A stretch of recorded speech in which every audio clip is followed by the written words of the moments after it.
GHMC కార్యాలయం ముందు స్వచ్ఛ auto కార్మికులు ధర్నాకు దిగారు. చెత్త సేకరణకు తెలంగాణ వాహనాలు రాకుండా ఉత్తరప్రదేశ్కు చెందినటువంటి వాహనాలను వాడుతున్నారని ఆగ్రహం వ్యక్తం చేశారు. రామ్కీ సంస్థ కారణంగా తెలంగాణకు చెందినటువంటి స్వచ్ఛ ఆటో కార్మికులు రోడ్డున పడుతున్నాయని ఆవేదన వ్యక్తం చేస్తున్నారు.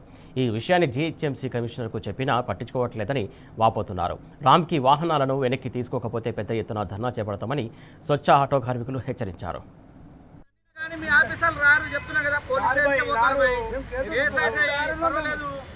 అర్థం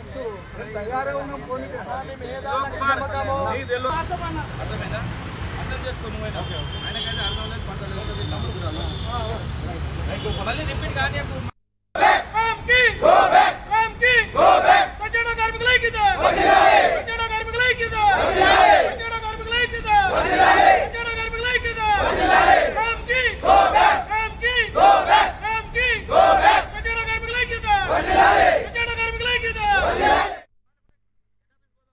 ముందు మా సాట్ ఆటోలు కాలనీలలో పోయి చెత్త తీసి, హోటల్లో పోయి చెత్త తీసి, ఆ క్రమంలోనే యూపీ నుంచి బండి తీసుకొచ్చి రామ్కీ వాళ్ళు ఈరోజు ఆర్టీసీ క్రాస్ రోడ్ దగ్గర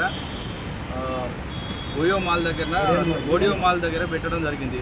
కాబట్టి కార్మికులు గ్రూప్లో పెట్టగానే ప్రయోజనం చెంది ముందే రామ్కీ ఏడబడితే ఆడ హోటల్లో కానీ లేకుంటే కమర్షియల్లో కానీ ఇళ్ళల్లో బల్క్ విషయంలో తీసుకొచ్చి మొత్తాన్ని మా కొట్టగొట్టాలనిపిస్తుంది. 30-40 సంవత్సరాల నుంచి మా అయ్యల కాడ తాతల కాడ నుంచి మేము పనిచేసి బతుకుతున్నాము. మాకేమైనా జియో వాళ్ళకి ఇచ్చి కొట్టగొట్టే విధంగా చూస్తారు.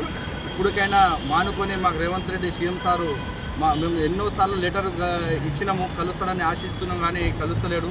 30,000-40,000 మంది కార్మికులు ఉన్నారు. దీనిపైన ఆధారపడి బతుకున్నారు. పిల్లలు కానీ వాళ్ళ కుటుంబాలు కానీ భవిష్యత్తుని దీని మీద ఆధారపడి ఉన్నారు. ఒకవేళ సడన్ ఏమైనా డిసిషన్ తీసుకుంటే కానీ మేము పురుగుల మందు దాగి సావానికైనా సిద్ధం ఉన్నాము.